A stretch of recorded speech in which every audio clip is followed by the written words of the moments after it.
사도행전 13장 1절에서 5절까지 말씀 길지 않으니까요. 저는 한 목소리로 함께 봉독하도록 하겠습니다. 안디옥 교회에 선지자들과 교사들이 있으니 곧 바나바와 니르게라 하는 시므온과 구레네 사람 루기오와 분봉왕 헤롯의 젖동생 마나엔과 및 사울이라.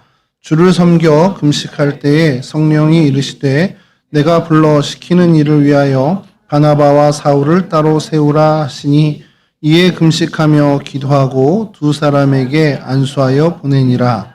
두 사람이 성령의 보내심을 받아 실루기아에 내려가서 거기서 배 타고 구브로에 가서 살라미에 이르러 하나님의 말씀을 유대인 여러 회당에서 전할세 요한을 수행원으로 두었더라. 아멘. 오늘 저희가 살펴볼 성경 속의 장소는 살라미라고 하는 곳입니다. 딱 한 번 나옵니다. 성경에 오늘 저희가 읽은 본문 이곳에 딱 한 번 나오는 곳입니다. 저는 성경 읽으면서 지명이 여러 차례 나오는 지명이 있고요. 또 이렇게 딱 한 번 등장하는 지명이 있어서 아무리 그래도 마음이 여러 차례 나오는 데가 좀 중요하고 그런 곳 아닌가라는 생각을 좀 그런 선입견을 좀 갖고 있었는데 성경의 지명과 성경의 장소를 좀 나름대로 관심을 갖고 찾아보다 보니까 이렇게 딱 한 번 나오는 자리 그런 장소가 의외로 굉장한 그 하나님의 숨은 메시지가 있는 것을 좀 발견할 때가 있습니다. 살라미도 사실 그런 종류의 한 곳이에요. 그래서 이 살라미를 조금 오래 좀 찾아본 곳 중에 한 곳입니다. 살라미 그러니까 그렇게 이름도 좀 어감도 그렇고 그래서 별로 등장하지도 않고 그냥 사도 바울의 첫 선교 여행의 첫 도착 장소 정도로만 알고 있다가 보면 볼수록 조금은 좀 다른 그런 느낌을 좀 받게 됩니다. 오늘 여러분들도 이 살라미를 통해서 조금은 좀 다른 시각으로 아니면 이제까지는 좀 살라미에 대해서 관심 안 가졌는데 한 번쯤은 좀 관심을 두는 그리고 그 사건에 대해서도 한번 관심을 두는 그런 좀 은혜가 있었으면 좋겠습니다. 살라미는 그 헬라어로 살라미스라고 합니다. 근데 이제 그것이 한글 성경으로 옮겨지다 보니 이제 살라미라고 저희가 표기가 되게 있죠. 영어로도 살라미스입니다.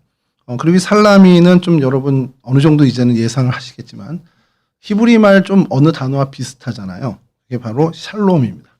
샬롬과 비슷한 이제 그 어원에서 살라미스 이것이 이제 샬롬이 살라미스로 좀 변형된 형태로 학자들은 보고 있습니다. 구약에서 이 살라미가 나와야 될 것 같아요. 왜냐하면 팔레스틴과 그렇게 멀지 않은 지역이니까 여러 사사 시대까지는 아니더라도 다윗 왕 이후에 왕정 시대에는 분명히 많은 무역들이 있었고 지중해에 온 해상 무역들이 많았기 때문에 분명히 이 가까이에 있는 구브로 섬 이곳을 분명히 어떤 연관이 있었을 것 같아요.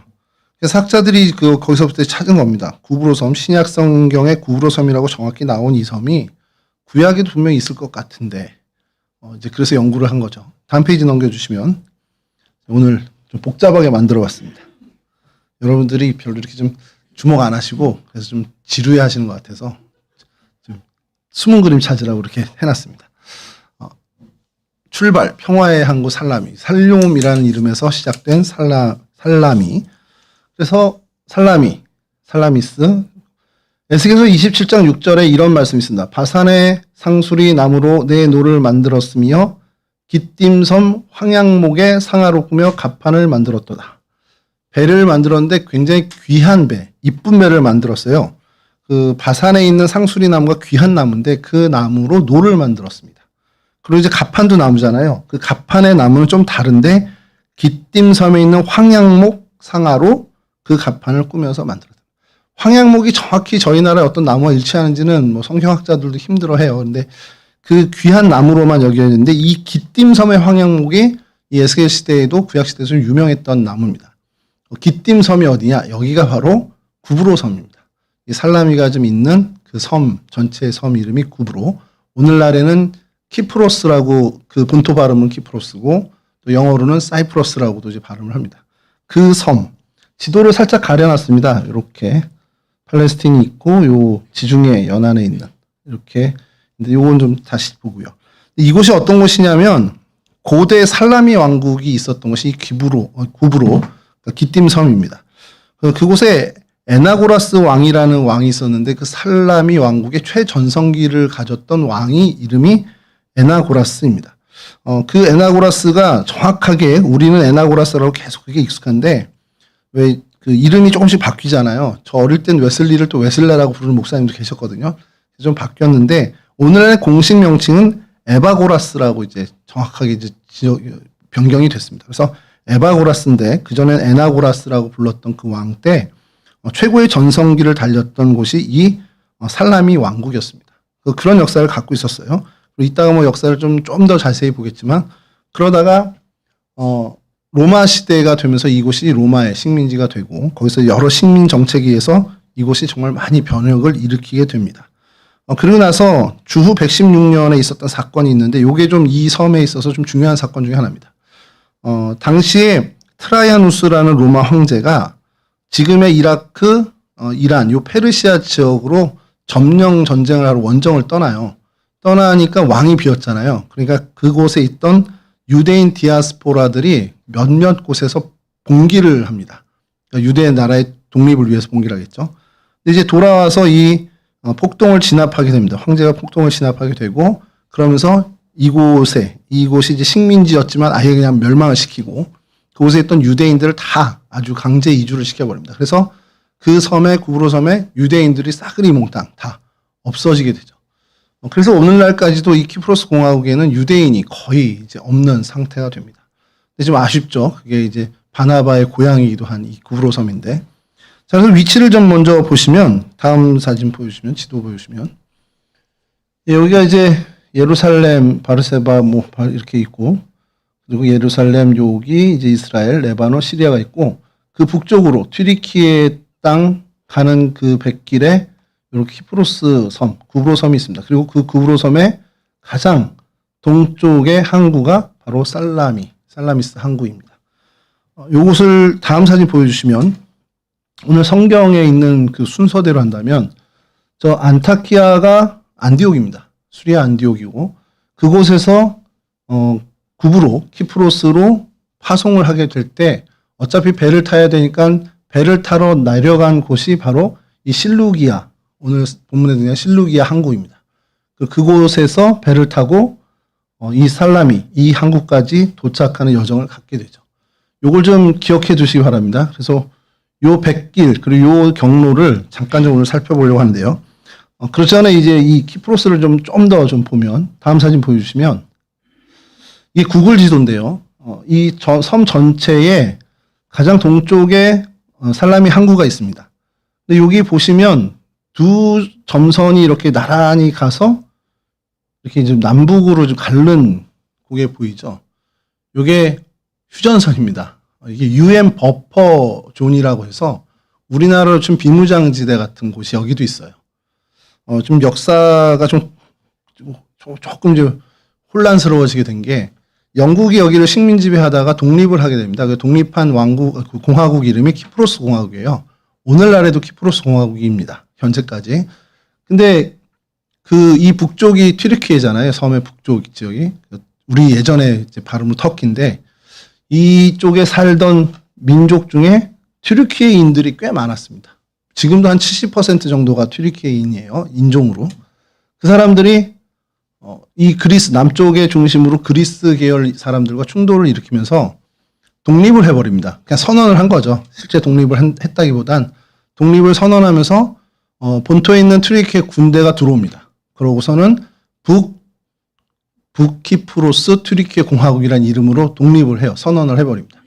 현재까지 유엔에서는 인준을 안 해주고 그래서 미승인국으로 여전히 남아있고 본인들은 북키프로스 튀르키예 공화국이라는 이름을 가지고 있습니다.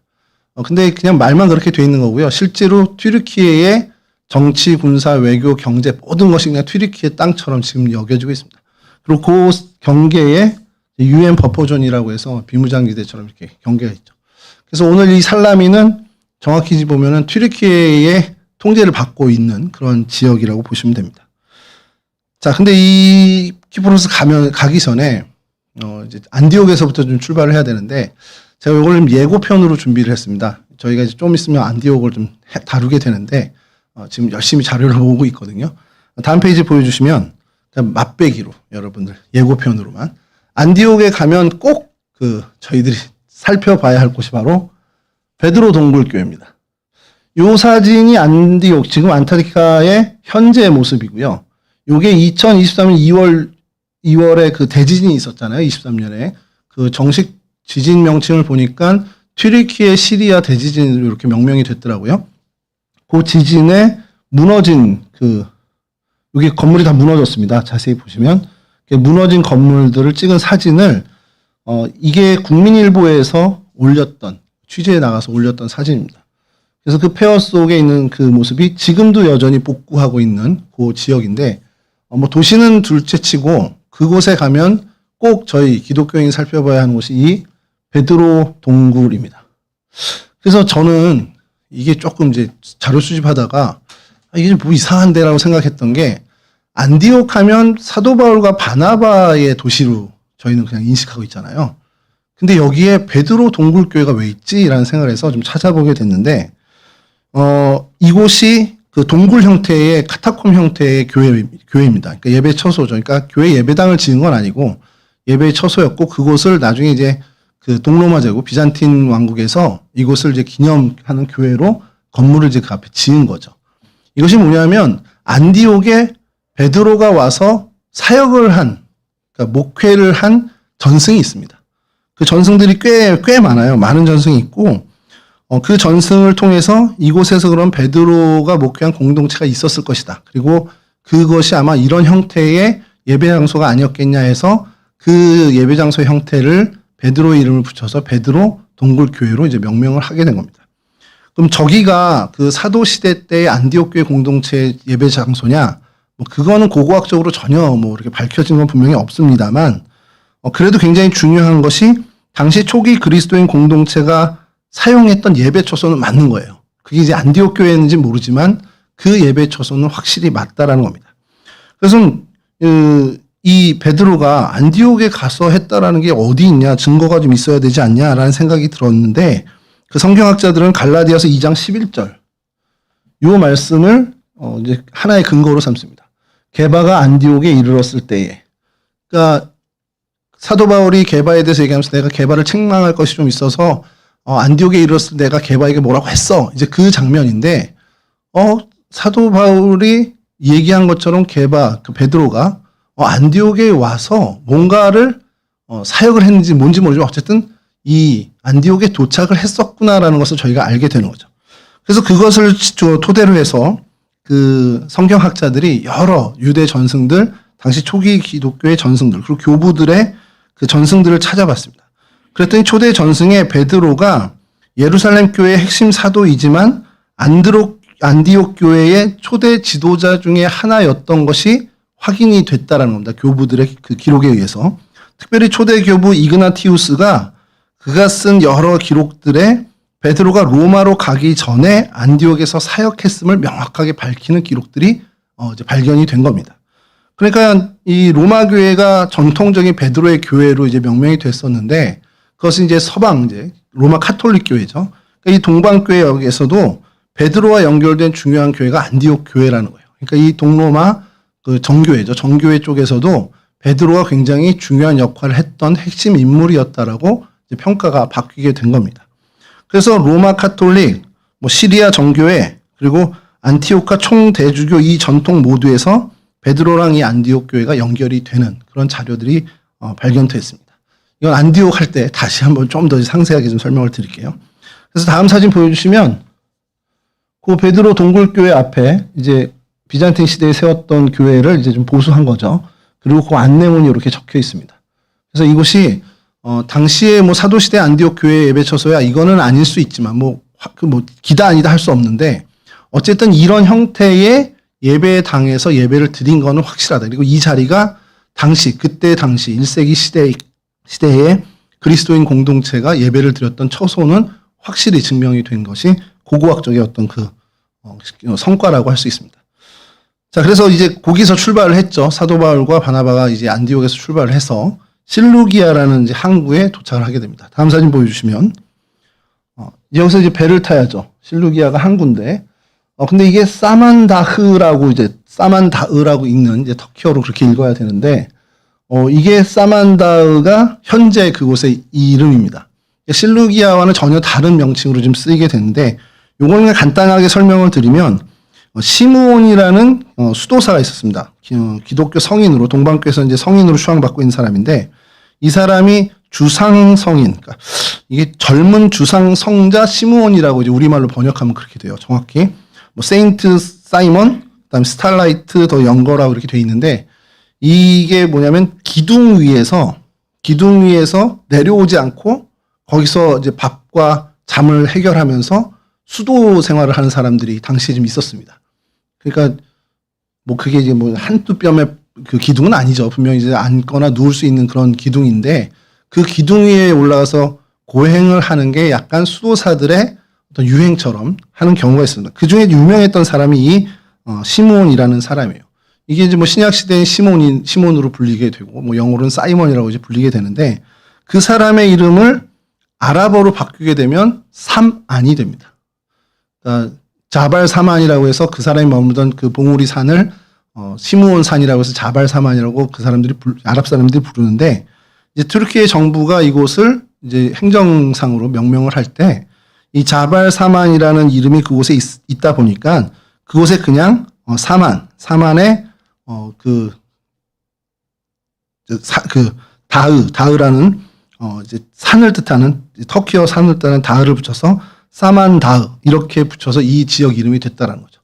그래서 이것이 실루기아를 찾는데 굉장히 어려웠어요. 성서 고고학자들이 실루기아가 어디지 하다가 이 이름을 가지고 찾게 된 겁니다. 왜냐하면 이 젊은 이 주상 성자 시므온이 실루기아 항구에 머물렀다라는 기록한 그 단편을 가지고 그 사람의 이름을 따서 이 사만다가 된 이곳이 그 사람이 머물렀던 곳이고 그럼 역으로 이곳이 실루기아였겠구나라는 것을 이제 추정해 간 겁니다. 그래서 실루기아가 이렇게 발견이 됐는데 그 모습이 다음 사진 보여주시면 여기입니다. 그냥 마을이 지금 작은 마을 하나 있는 정도인데 항구의 모습은 완전히 사라졌죠. 그래서 안디옥에서 근데 가장 가까이 배를 탈 수 있는 정도의 해안은 여기가 맞습니다. 그래서 이곳을 이제 실루기아로 이제 보고 있는 것이죠. 다음 사진 보여주시면 이제 살라미스 이런 입간판을 얘네들은 잘 세워놓더라고요. 그래서 살라미스 해안에 이제 살라미스라고 이제 그 도시 이름을 이제 입간판으로 세워놓은 겁니다. 이곳에 이제 가게 되는데 이곳은 아까 말씀드린 것좀 간략하게 다시 얘기 드리면 고대에는 살라미 왕국이었고 헬레니즘 시대에는 플롤레마이오스인가 그 알렉산더 사후에 이집트를 점령했던 그 왕국이 이곳을 같이 점령을 했었고요.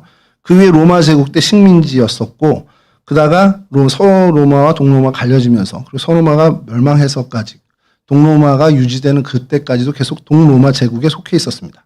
그러다 영국의 사자왕 리차드가 십자군 원정을 와서 이곳을 장악하게 되면서 300년 동안 이곳을 영국에서 치리하게 돼요. 그 이후에 베네치아 공화국, 이탈리아의 베네치아 중심으로 공화국이 생겨서 그 베네치아 공화국이 이곳을 점령하고 그곳에서 꽤 오랜 시간, 한 100여 년의 시간을 또 베네치아 공화국으로 이곳이 유지됩니다.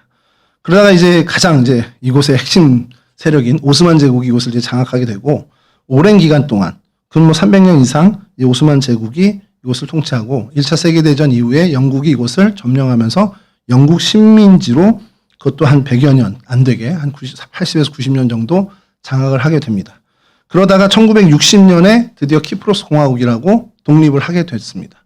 그리고 이제 그 다음에 74년도에 아까 말씀드린 것처럼 터키군이 이제 점령을 하면서 남북으로 이제 갈리게 됐죠. 요곳은 이제 그런 사연을 갖고 있는 자리고요. 그곳에서 이제 가장 첫 번째 도착지인 살라미를 좀 찾아보면 다음 사진 보여주시면 좀 여러분들 집중을 하기 위해서 좀 많이 꾸며봤습니다. 아까 그 입간판을 육기를 따가지고 이렇게 육기라고 그러나요? 이렇게 배경 지워서 이렇게 올려놨고요. 여기가 해안가를 바라보면서 찍은 그 유적지입니다. 뭐 기독교 유적은 사실 아니어서 그렇게 크게 비중 있게 다루지는 않는데 이런 모습을 갖고 있습니다. 근데 이게 중요한 것은 이 부분입니다. 이걸 좀 생각보다 크게 했다고 생각했는데 잘 안 보이네요. 성령의 보내심을 받아 유대 땅을 넘어서 이방 세계로 향한 공식적인 최초 선교지입니다. 이 살라미가. 굉장히 의미 있는 데죠. 그렇게 생각하면. 유대 땅에 갇혀있던 복음이죠. 그곳을 이제 바다 건너서 불을 지피게 된 첫 번째 자리가 바로 이 살라미라는 겁니다. 성경에 한 번밖에 안 나오지만 굉장히 중요한 자리죠. 이것으로 생각하다 보면. 그래서 이곳의 모습을 여러 개 찾다가 한 2, 3주 전에 그 유병성 목사님이란 분이 이 성지순례 하시는 분이 있는데 그분이 올린 그분 거를 자꾸 보게 되는 게 땅에서 찍은 사진이 아니라 이분이 드론을 갖고 다녀요. 그래서 드론으로 사진을 찍으시니까 괜찮네 하고서 이제 보게 되는데 다음 사진 보여주시면 이렇게 사진을 찍어 놓으셨더라고요. 그래서 감사하는 마음으로 갖다가 쓰겠다. 뭐 댓글은 못 달았지만 그래서 여기가 해안인데 여기가 이제 로마 시절 유적입니다. 그리고 이곳은 공회에 간 어떤 그 여러 다목적으로 쓰는 건물의 유적이고요. 그다음에 이게 원형 경기장의 유적입니다. 근데 제가 이 사진을 하게 된 것이 요 로타리 길에서 두 번째 로타리 요 쪽에 굉장히 유명한 이곳에서 꼭 저희가 살펴봐야 할 유적이 있습니다.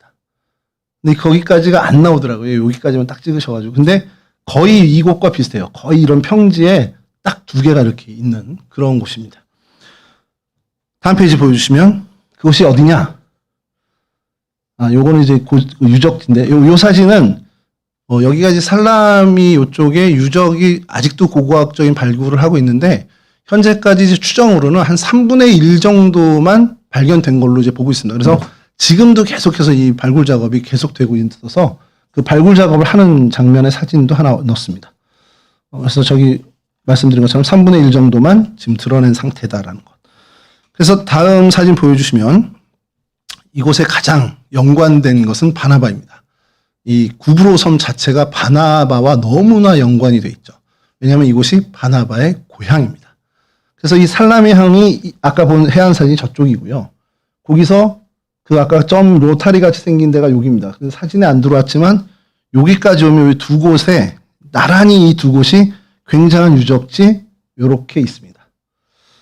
살라미 아들이라고 이제 할 정도로 바나바가 이곳의 출신인데 이곳에 와서 목회를 했습니다. 성경에는 안 나오는데 바나바가 그 이후에 성경에서 기록이 사라진 이후에 이건 확인된 전승입니다. 그래서 바나바가 자신의 고향에 와서 목회를 하게 돼요. 그리고 이곳에서 목회를 잘 하다가 시리아에서 건너온 유대인들이 있습니다. 그들이 폭동을 일으키면서 그들은 이제 유대교인이잖아요. 기독교를 박해하면서 테러를 한 거죠. 그리고 그곳에서 숨을 거두게 순교를 하게 됩니다. 그게 이제 바나바의 마지막 일생이 여기서 이제 매듭을 짓게 되는데 다음 사진 좀 보여주시죠. 이거는 어느 분이 드론 같은 걸 안 찍어 놓으셔서 구글 어스로 요거는 여러분들 나중에 조금 제가 한번 보여드릴 수 있는 신기술입니다. 구글 어스가 신기술은 아니고 볼 수 있는 여기가 아까 그 로마 빌라라고 되어 있는 요쪽이 그 유적지입니다. 아까 그 원형 경기장도 있고 했던 그리고 그쪽에서 두 번째 사거리로 쭉 직진하면 요 두 곳이 등장을 하는데 헬라어를 읽을 줄 아는 분은 이게 바나바라고 맨 밑에 있는 거를 읽으시겠습니다. 그리고 예배당이라고 되어 있고 여기도 같은 이름을 갖고 있습니다. 근데 좀 규모가 여기가 좀 크고 여기는 굉장히 작습니다. 요걸 좀 보여드리려고 해요. 네, 여러분 제가 이거를 하면서 굉장히 두려운 마음이 있었습니다. 왜냐하면 2024년 4월 25일 수요일에 이 시간에 저희가 구브로를 했습니다. 그때 구브로 전체 섬을 하면서 살라미에서 시작해서 이곳을 통과해서 유럽으로 갈 때, 버가로 갈 때 바보라는 데서 배를 타고 가요. 그래서 그때 파포스를 저희가 심도 있게 다뤘습니다. 기억 나실지 모르겠지만 사도 바울이 39대에 뭐 태장을 맞는 그때 묶였던 돌기둥이라고 해서 있는 그것도 사진을 보여드렸고요. 그 파포스를 이야기하고 바로 직전에 제가 이 살라미를 잠깐 언급했습니다. 그리고 사진 2장을 보여드린 적이 있어요. 그래서 제가 오늘 집사람한테 카톡을 했습니다. 24년 4월에 구부로 할 때 이거 한번 했었는데 근데 살라미에서 이거를 얘기 안 하면 아니거든. 그래서 얘기를 했어요. 집사람이 아무도 기억 못해. 이게 참 복음이더라고요. 그 소리를 듣고 용기를 내서 말씀을 드립니다. 다음 사진 보여주시면, 예, 요 사진은 바나바 기념교회 수도원입니다. 현재는 박물관으로만 쓰고 있어요. 기독교인이 워낙에 없다 보니까 튀르키예 정부에서, 정확히 튀르키예 정부는 아니죠. 북키프로스 튀르키예 정부에서 이것을 관광 산업화했습니다. 수도원 자리고요. 이곳에 바나바가 목회를 했다라는 그 기록이 있어서 그곳에 예배당을 이제 비잔틴 시대 때 지은 겁니다. 그리고 그것을 끊임없이 보수해 온 자리죠. 그리고 지금 박물관으로 쓰고 있지만 바나바가 목회했던 목회지라는 것. 자, 그게 아까 죄송합니다. 전사님 바로 전 사진을 보여주시죠. 예, 여기입니다. 아래쪽. 그러니까 해안보다 좀 먼 쪽에 비슷하죠. 여러분 보시기에. 그리고 그 건너편에 또 하나의 작은 예배당이 있습니다. 예, 다음 페이지 보여주시죠. 예, 그 다음 페이지. 예, 요 예배당입니다. 이것도 드론으로 찍어놨고 그것을 이제 밑에서 이제 걸어가면서 찍은 아주 작은 예배당입니다. 내부를 보면 저희 테바보다 작은 것 같아요. 보니까 이거는 바나바 무덤교회입니다. 기억을 하실 분이 있을 것 같은데 아무도 기억을 못 하시네요. 그래서 이게 원래는 주후 477년에 바나바 사후에 그 후예들이 이곳을 바나바의 무덤이 여기 실제로 있었다고 이제 보고 있고, 그래서 그 바나바 무덤 위에다 작은 예배당을 지은 게 처음입니다. 그런데 이제 많은 전쟁으로 인해서 그것은 다 파괴됐죠. 아예 없어졌고, 두 번째 예배당은 동로마 제국에서 주후 한 900년쯤에 다시 그 기초도를 모아다가 다시 세운 겁니다. 그래서 바실리카 양식의 성당을 지은 거죠. 그리고 난 다음에 그것도 세월의 여러 세파에 의해서 무너지고 그렇게 되다가 1756년에 수도원을 이제 잘 보수하는 재건하면서 이 작은 무덤이 예배당까지도 이제 보수를 하게 됐는데, 그리고 현재 이 모습은 1950년에 정부 주도하에 의해서 새롭게 아예 정말 다시 리모델링한 그런 예배당입니다. 1950년에 지은 거니까 굉장히 오래된 거죠. 지금 뭐 70몇 년이 된 거니까, 76년이 된 거니까. 예, 그런 예배당입니다. 자, 여기에 뭐가 있느냐? 네, 다음 사진 보여주시면 하늘에 미리된 바나바의 무덤이 있습니다. 실제 이렇게 있습니다. 이 석관인데 그 위에 이제 포를 덮어놨거든요. 근데 허가만 받으면 다 들어간대요. 다 들어가서 볼 수 있답니다. 실제로 그 안에 무덤이 있는지는 아무도 확인 못하겠죠. 열질 못하게 하니까. 그래서 이 예배당 안에 이렇게 바나바의 무덤이 있다라는 거. 바나바의 무덤이 거의 이건 뭐 고고학적으로도 뭐 거의 확실하다라고 이제 보고 있으니까. 근데 여기에 현재 그 유골이 있는지 없는지는 모르지만 이 자리가 바나바의 무덤이 있었던 자리라는 건 거의 규정 사실로 받아들이고 있습니다. 그래서 그 사진을 잠깐 보여드리면, 다음 사진 보여주시면, 여기 예배당 입구고요. 이렇게 실제로 예배당에 들어가면 예배당이 있는 게 아니고 지하로 내려가는 계단이 있습니다. 그 계단 내려가면 바로 내려가자마자 오른쪽에 이렇게 석관이 있고 그것을 이제 포로 덮어놨는데, 이게 이콘 그 상징이죠. 그 초상화를 바나바 초상화를 아예 그려놓은 그런 것으로 덮어놨습니다.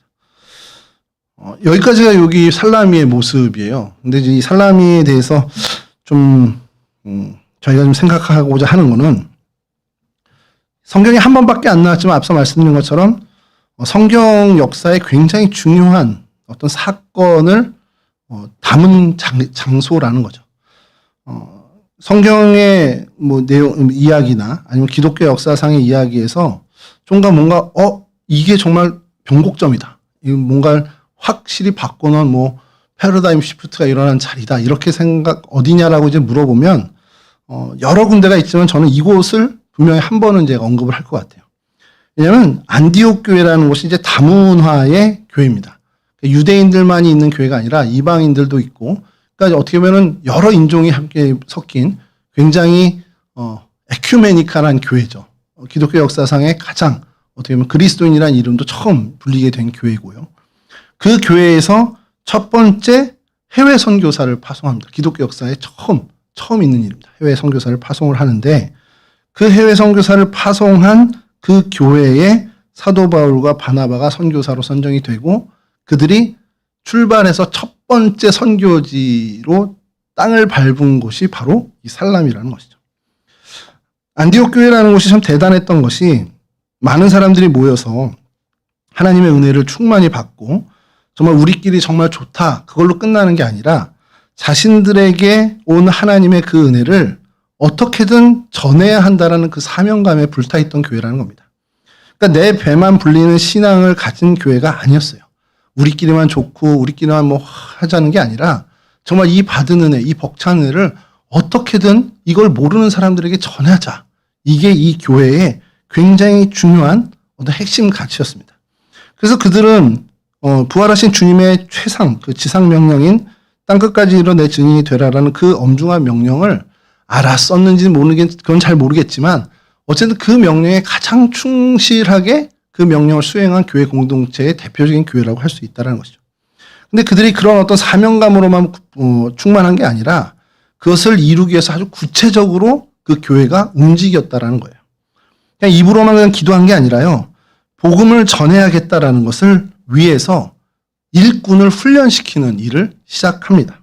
그리고 철저하게 그 훈련을 했고 그 훈련에 바나바가 데려온 사울이 1년 동안 완벽하게 거기서 훈련을 받게 되는 거죠. 물론 이제 사도 바울 자체도 그런 어떤 사명감이 불탄 사람이지만 적어도 이 안디옥 교회에서 바나바와 함께 1년을 목회하면서 그 선교사로서의 어떤 그 자질을 함양해 가게 됐다는 겁니다. 오늘 본문 1절에 나오는 이곳 교회의 지도자들의 명단을 보면 바나바, 또 시므온, 구레네 사람이었던 루기오, 또 마나엔, 그 헤롯의 젖동생이죠. 그리고 사울. 그러니까 귀족도 있고 노예 출신도 있고 뭐 배경도 다르고 인종도 다 다릅니다. 근데 이들이 복음 안에서 함께 하나 된 교회고 철저하게 훈련돼 가는 사람들이었다는 거예요. 굉장히 어떻게 보면 복음의 정예 부대의 모습을 갖춘 교회였죠. 이런 모습을 보면서 오늘날의 우리 교회도 마찬가지여야 한다라는 겁니다. 우리가 하나님이 맡겨주신 귀한 사명을 잘 감당하기 위해선 그냥 그 감정에 동요돼서 우리 해야지. 하나님 나한테 이거 맡겨줬으니까. 그 열정도 굉장히 중요합니다. 그 열정이 없이는 안 되지만 그 열정에 플러스 뭔가 우리가 훈련을 받아야 한다는 거죠. 훈련받지 않은 군인이 굉장히 무서운 거 아시죠? 제대로 총을 다룰 줄 알고 제대로 그 살상 무기, 뭐 수류탄이라든지 이런 또 박격권 이런 것들을 다룰 줄 아는 사람이 그걸 갖고 있어야 그것은 선용될 수 있는 겁니다. 다룰지를 못하는 사람, 훈련되지 않은 군인이 그것을 갖고 있다는 건 굉장히 위험한 일이죠. 그건 뭐 집에 있는 칼이나 가위도 마찬가지입니다. 어쨌든 이 훈련받지 않은 군인은 아무런 도움이 안 될 뿐더러 해악이 되는 것처럼 훈련이라는 것이 굉장히 중요하죠. 우리가 그리스도의 군사로 부름받은 영적 전쟁을 치르는 군인이라면 적어도 이 부분에 있어서 훈련을 받아야 한다라는 겁니다. 그리고 이 안디옥 교회는 그 훈련에 굉장히 발달했던 교회였다라는 겁니다. 우리 역시도 훈련을 받는 것에 집중해야 하고요. 그래서 이 교회가 어떻게 했냐? 주님을 위해서 그 일을 감당하기 위해서 금식하며 간절히 기도하고 여러 훈련을 병행해 갈 때 성령께서 이제 시기가 되었는지 또렷하게 그 공동체에게 임하셔서 말씀을 합니다. 내가 불러 시키는 일을 위하여 바나바와 사울을 따로 세우라. 이건 명확한 성령 하나님의 명령이었습니다. 자, 그 말씀이 떨어졌을 때 안디옥 교회 공동체는 어땠을까요? 사실은 좀 그런 인간적인 마음으로는 바나바와 사울은 그 당시 그곳의 핵심적인 리더였단 말이에요. 그러니까 그 사람들을 보낸다? 그럼 우리 공동체 걱정스러울 수 있다. 이게 인간적인 시점에서는 그렇게 볼 수 있는데 뭐 그런 생각하겠죠. 여러 계산을 하다 보면 하나님 이 두 사람 말고 다른 사람 하면 안 되겠습니까? 이렇게 할 수 있겠지만 그들은 전혀 그것과 개의치 않고 성령께서 음성을 주셨다. 성령께서 말씀을 하셨다면 그것에 토달지 않고 완벽하게 순종해냅니다. 그게 공동체 전체적으로는 좀 손해볼 수 있어요. 공동체 전체에게 좀 불편한 일이 될 수 있습니다만 그것을 하나 꺼리낌 없이 기꺼이 그 말씀에 순종을 하게 되죠. 하나님의 방식은 항상 성경을 보면 이런 방식으로 일하십니다. 하나님이 뭔가 요구하고 이것을 내어라, 이걸 나에게 헌신해라 이렇게 할 때 그것은 인간적인 편의 그 시선으로 우리 자신을 보면 조금은 손해보는 일이 되고요. 조금은 우리가 불편해지고 조금은 희생하는 일이 될 때가 많습니다. 그래서 제가 예전에 같이 있는 부목사들하고 같이 이야기하다가 그냥 지나가는 말로 했던 얘기가 어떤 선택의 기로에 섰을 때, 어느 쪽이 하나님의 뜻일까? 라고 이렇게 고민될 때가 있잖아요. 아주 명확하게 이제 길이 딱 있으면 좋은데 둘 다 하나님의 선을 이룰 수 있을 것 같고 이것도 하나님이 좋아하실 것 같고 저것도 하나님이 좋아하실 것 같다. 그럴 때 어떤 게 보다 하나님의 뜻에 가깝냐라고 한다면 내가 좀 더 불편해지는 거, 내가 좀 더 손해보는 쪽이 하나님의 뜻일 확률이 좀 높다라는 얘기를 한 적이 있습니다. 근데 이건 뭐 모두가 다 우리가 경험했던 이야기죠. 그래서 이 안디옥 교회 역시도 자신들이 불편해지고 자신들이 손해보는 것과 같은 그 하나님의 명령이지만 기꺼이 그들의 지도자 둘 바울과 바나바를 내어줍니다. 그리고 그들을 선교사로 파송을 하게 되죠. 하나님의 방식에 철저하게 순종하고 하나님의 방식대로 이 선교 사명을 시작하게 됩니다. 그리고 이 걸음이 뭡니까? 기독교 전체 역사에 최초의 해외 선교사 파송이 됩니다. 그리고 그 첫 번 걸음이 머문 곳이 바로 이 키프로스 섬 동쪽 해안에 있는 살라미 항구입니다. 이 살라미를 여러분 좀 뇌리에 새겼으면 좋겠어요. 유대 땅에 갇혀있던 복음이 바다를 건너서 이방 세계를 향해서 첫 번째 그 불꽃을 튀기 시작한 역사적인 그 교두보가 바로 이 살라미라는 거. 그리고 이 바나바와 바울이 이 살라미에 도착해서 첫 번째 이 항구에 내렸어요. 그리고 그 내렸을 때 그들이 얼마나 벅찼을까를 한번 상상해 보시기 바랍니다. 야, 드디어 성령께서 우리를 이 이방 땅, 이 구원의 최전선에 우리를 보내셨구나. 그 가슴 벅찬 마음으로 그 살라미 땅을 밟았을 거라는 겁니다. 마치 우리 언더우드와 아펜젤러 언더우드가 제물포항에 처음 내렸을 때 드렸던 그 기도문처럼 그들 역시도 이 살라미 땅을 위해서 하나님께 간구하는 기도를 드렸을 것 같아요. 자, 그리고 그들이 도착한 이 복음의 일꾼이 그들이 도착해서 제일 먼저 한 일이 무엇일까? 보통 이제 여행을 가면 처음 기항이나 기착지에 도착을 하게 되면 짐을 풀고 좀 시차적을 위해서 쉬게 되죠. 지중해 풍경이잖아요. 그쪽이 얼마나 아름다웠겠습니까? 그곳에서 피로를 풀고 좀 뭔가 하고 아니면 요즘 선교사님들이 많이 하는 것처럼 어떤 선교센터 부지를 찾아다니고 여기가 좋겠구나 이런 것을 한 게 아니라 오늘 5절 말씀을 좀 보면요. 5절 말씀 좀 띄워주시죠. 살라미에 이르러 하나님의 말씀을 유대인의 여러 회당에서 전할세. 요한을 수행원으로 두었더라. 이들은 도착하자마자 한 것이 여러 회당을 다니면서 하나님의 말씀을 전했습니다.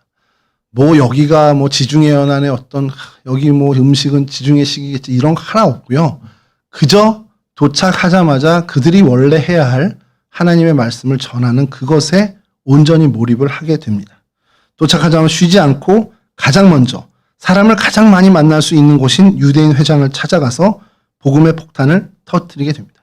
요령도 없었고요. 대단하게 어떤 거창한 이벤트도 어떤 프로젝트를 짠 것도 아닙니다. 이렇게 선교 전략을 짠 것도 없어요. 그런 프로그램도 없었습니다. 그냥 마가 요한을 수행원으로 삼아서 그저 자신들이 훈련 받은 대로 그냥 우직하게 성령 하나님께서 이끄시는 대로 그저 십자가의 복음을 전하는 것으로 모든 것을 다 했습니다. 환경이 좋았겠습니까? 분명히 나빴을 거예요. 낯선 땅의 두려움도 분명히 있었을 겁니다. 그러나 그 모든 것 탓하지 않고 또 두려워하지 않고 굴복하지 않고 오직 말씀의 빚진 자, 은혜의 빚진 자의 심정으로 이 복음의 사역을 감당했더라는 거죠. 여러분 이게 진짜 성령 하나님께서 보내신 일꾼의 참 모습이 되어야 한다는 겁니다. 우리에게 하나님이 오늘날도 말씀하시겠죠. 뭐 해라 저 해라 이렇게 하나님 말씀하실 때 그 소명감을 우리의 마음 가운데 주시고 우리 마음 깊은 곳에 그것을 향한 걸망과 어떤 부르심에 대한 어떤 하나님 나 부르시는 건가라는 긴가민가한 마음을 주실 때가 있습니다. 그때 우리 계속 계산하죠. 따지죠. 이거를 내가 했을 때 주일에 나의 시간이 어떻게 될까? 이게 내 주중에 내 시간에 좀 방해가 되는 것은 없을까? 이걸 함으로 인해서 내가 교회에서 어떤 평판을 받을 수 있을까? 여러 정말 복잡한 일들이 많습니다. 근데 그거 아무것도 생각하지 않고 말씀하셨습니까? 하겠습니다. 이게 성령 하나님께 보냄을 받은 성령 하나님께서 붙잡으시는 일꾼의 모습이라는 겁니다. 오늘 주님이 여러분과 저에게 물으실 것 같아요. 너의 살라미는 어디냐? 이제 물으실 것 같습니다. 그 살라미가 어딘지 우리가 좀 생각해야 될 것 같아요. 다음 페이지 좀 넘겨주시죠. 그래서 요거를 좀 준비했습니다. 거창하게 해외에 나가는 거 굉장히 중요한 선교입니다. 근데 그것만 선교는 아니라는 겁니다.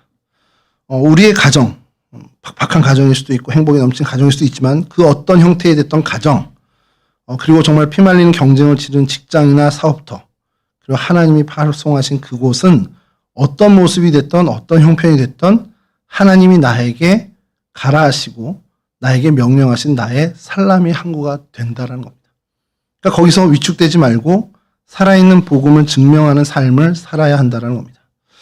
이 단어를 어느 목사님이 쓰셔서 제가 갖고 왔습니다. 만복임이라는 게 레벨만 불리는 신앙이래요. 그러니까 복을 받고 그냥 그것을 간직하고만 있는 거죠.